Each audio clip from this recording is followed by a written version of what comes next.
Fala, leitores da Bíblia, graça e paz, como é que vocês estão? Tudo bem aí? Vamos à nossa leitura. Hoje a gente vai ler 2 Crônicas, capítulo 11 e 12. Também vamos ler capítulo 4 do livro do Cântico dos Cânticos. Ok? Vamos orar? Senhor Deus e Pai, Tu és um Deus bondoso, um Deus gracioso, um Deus de misericórdia. Tu és o Pai das consolações. Queremos, ó Deus, interceder pelos nossos irmãos Felipe e Tainá, membros aqui da nossa igreja, que tiveram a perda da sua filhinha, ainda no ventre. Nós rogamos as Tuas consolações sobre suas vidas, Pai. Mas sabemos que o Senhor é bom em todo o tempo, que mesmo o que para nós parece uma partida tão cedo, na Tua perspectiva, esse foi o tempo perfeito. Seja, ó Deus, com os nossos irmãos, Pai, e consola-os, em nome de Jesus. Também pedimos, Pai, que por meio da Tua palavra o Senhor nos dê maior crescimento hoje. Nos ajude a crescer no conhecimento, na graça do Senhor. Assim pedimos em nome do nosso Senhor e Salvador Jesus. Amém. Capítulo 11.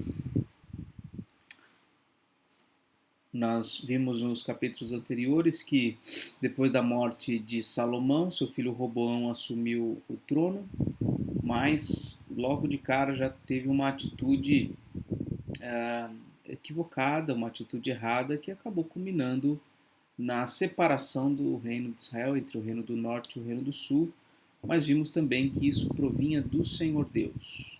Mais detalhes sobre essa história nós temos lá no livro dos reis, aqui no livro das crônicas. Nós não temos alguns detalhes, justamente porque o propósito dos livros são levemente diferentes. Então, isso justifica, às vezes, ter um conteúdo num livro ou num outro. Vamos à leitura, então. Quando Roboão chegou a Jerusalém, reuniu a casa de Judá e de Benjamim, 180.000 homens escolhidos, treinados para a guerra, para lutar contra Israel, a fim de restituir o reino a Roboão. Então, eles quiseram reunificar por meio da guerra. Porém, a palavra do Senhor veio a Semaías, homem de Deus, dizendo: diga a Roboão, filho de Salomão, rei de Judá, e a todo Israel em Judá e Benjamim: assim diz o Senhor, não subam, nem lutem contra os seus irmãos, que cada um volte para sua casa, porque eu é que fiz isto. E eles obedeceram a palavra do Senhor e desistiram de atacar Jeroboão. Roboão morou em Jerusalém e, para a defesa, fortificou várias cidades em Judá, a saber, Belém, Etã, Tecoa, Bet-zur, Socó, Adulão, Gate, Maressa, Zif, Adoraim, Laquis, Azeca, Zorá, Aijalon e Hebron. Todas estas cidades fortificadas estão em Judá e Benjamim. Assim Roboão as tornou em fortalezas, pôs nelas comandantes e nelas armazenou mantimentos, azeite e vinho. E pôs em cada cidade um arsenal de escudos e lanças, tornando-as muito fortes. Judá e Benjamim ficaram sob o domínio de Roboão. Então veja que ele teve que fortificar cidades porque, por conta dessa atitude dele, o perigo era iminente de uma guerra, de algum conflito, que de fato veio acontecer. Judá e Israel ficaram por muitos anos em guerra. Os sacerdotes e os levitas de todos os lugares de Israel apoiaram Roboão. Os levitas abandonaram os arredores das suas cidades e as suas propriedades e vieram para Judá e para Jerusalém, porque Jeroboão e seus filhos os expulsaram para que não ministrassem ao Senhor. Isso é um detalhe interessante que eu não me recordava. Olha só, os sacerdotes e levitas, porque os levitas eles eram espalhados pelas tribos. Os sacerdotes e os levitas eles foram expulsos por Jeroboão e foram habitar em Judá. Foram lá para Jerusalém. Jeroboão constituiu seus próprios sacerdotes. Isso é que eu me lembro. Mas eu não lembrava desse detalhe dos levitas saírem e irem para Jerusalém. Jeroboão constituiu seus próprios sacerdotes para os lugares altos, para os ídolos em forma de bodes e de bezerros que tinha mandado fazer. A gente já conhece a história de Jeroboão. Lembra todas aquelas vezes que repetia que o determinado rei tinha ido tinha feito o mesmo pecado de Jeroboão, que Jeroboão tinha feito pecar Israel, alguma coisa assim. Esse Jeroboão aqui, dessa mesma história. Além destes, também de todas as tribos de Israel, os que de coração resolveram buscar o Senhor, Deus de Israel, foram a Jerusalém para oferecer sacrifícios ao Senhor, Deus de seus pais. Assim fortaleceram o reino de Judá e firmaram o poder de Roboão, filho de Salomão, durante 3 anos, porque durante 3 anos andaram no caminho de Davi e de Salomão.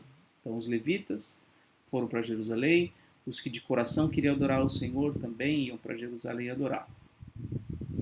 Roboão tomou por esposa Maalate, filha de Jerimote, filho de Davi, e filha de Abiail, filha de Eliabe, filho de Jessé.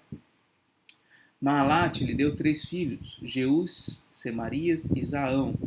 Depois dela, Roboão casou com Maaca, filha de Absalão, que lhe deu 4 filhos, Abias, Atai, Ziza e Selomite. Roboão amava Maaca, filha de Absalão, mais do que todas as suas outras mulheres e concubinas, porque ele havia tomado 18 mulheres e 60 concubinas, e gerou 28 filhos e 60 filhas. Sempre vem mais meninas do que homens, né? Impressionante.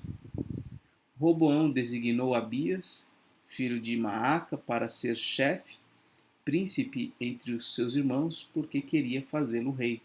Procedeu com sabedoria e distribuiu todos os seus filhos por todas as terras de Judá e Benjamim, por todas as cidades fortificadas. Deu-lhes mantimentos em abundância e lhes arranjou muitas mulheres. Capítulo 12. Tendo Roboão confirmado o reino e havendo-se fortalecido, abandonou a lei do Senhor e todo Israel fez o mesmo. Roboão, que era o filho de Salomão, que deveria continuar seguindo a lei do Senhor, ele abandonou. Uma vez que ele se fortaleceu, olha o detalhe, né?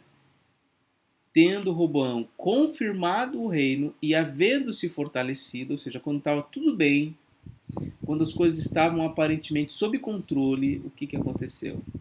Ele abandonou a lei do Senhor. Às vezes nós desprezamos as lutas e dificuldades, ou oramos a Deus para nos livrar dessas coisas, mas certamente Deus usa essas lutas, por vezes, para nos manter firmes nos seus caminhos.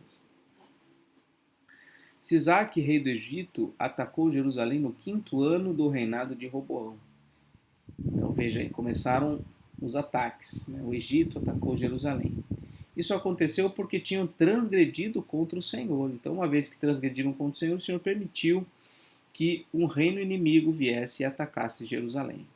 O rei do Egito atacou a cidade com 1.200 carros de guerra e 60.000 cavaleiros. Era inumerável a gente que vinha com ele do Egito, a saber, um exército de líbios, suquitas e etíopes.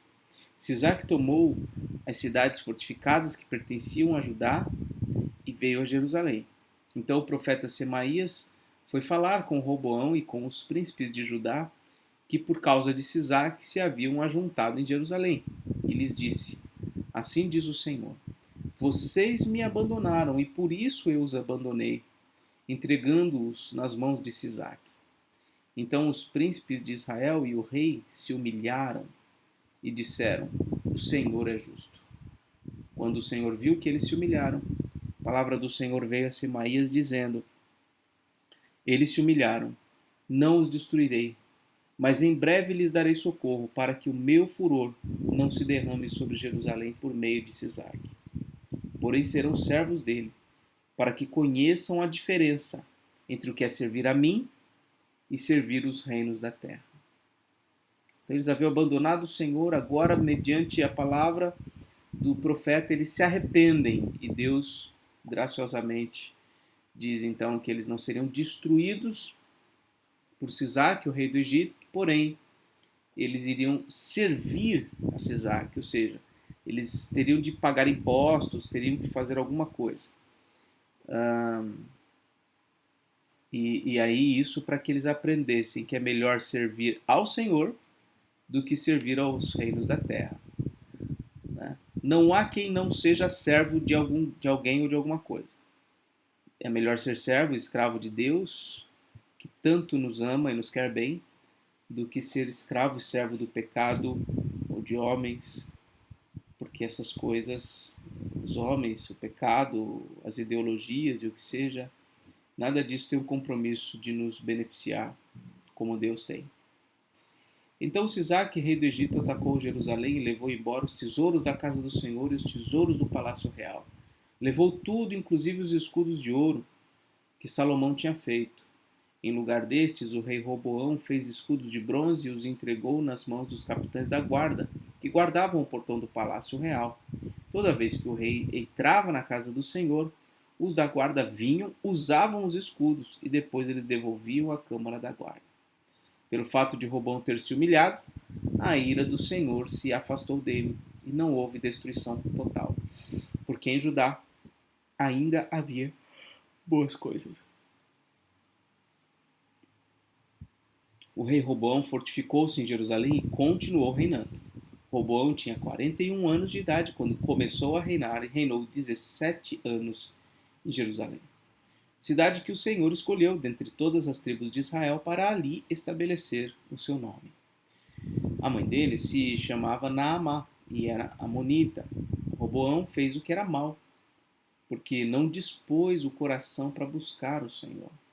Quanto aos demais atos de Roboão, tanto os primeiros como os últimos, não está tudo escrito no livro da história de Semaías, o profeta, e no livro da história de Ido, o vidente, no registro das genealogias? Roboão e Jeroboão estiveram sempre em guerra. Roboão morreu e foi sepultado na cidade de Davi, e Abias, seu filho, reinou em seu lugar. E aí, agora vai começar a falar sobre os sucessores. Primeiro Davi, depois Salomão, Roboão e agora Abias, e assim seguirá. Ok? Agora vamos ao livro dos Cânticos, capítulo 4. Cântico dos Cânticos. Esposo. Você é bela, minha querida. Como você é linda. Seus olhos são como pombas e brilham através do véu. Seus cabelos são como um rebanho de cabras que descem ondeantes do monte de Gileade. Seus dentes são como um rebanho de ovelhas recém-tosquiadas, que sobem do lavadouro. Cada um tem o seu par, e nenhuma está faltando. Seus lábios são como um fio de escarlate, e a sua boca é linda. As suas faces, como romã partida, brilham através do véu. O seu pescoço é como a torre de Davi, edificada para arsenal. 1000 escudos pendem dela, todos escudos de soldados valentes. Os seus seios são como duas crias gêmeas de uma gazela que pastam entre os lírios. Antes que rompa o dia e fujam as sombras, irei ao monte da mirra e à colina do incenso. Você é toda linda, minha querida, e em você não há defeito. Venha comigo do Líbano, minha noiva. Venha comigo do Líbano. Desça do alto do monte Amaná, do alto do Senir e do Hermon, dos covis dos leões, dos montes dos leopardos. Você roubou meu coração, meu amor, minha noiva. Roubou meu coração com um só dos seus olhares, com uma só pérola do seu colar. Como são agradáveis as suas carícias, meu amor, minha noiva. O seu amor é melhor do que o vinho, e o aroma do seu perfume é mais suave do que todas as especiarias. Os seus lábios destilam mel, minha noiva. Mel e leite se acham debaixo da sua língua, e o cheiro dos seus vestidos é como o cheiro do Líbano. Meu amor, minha noiva, você é um jardim fechado, um manancial recluso, uma fonte selada.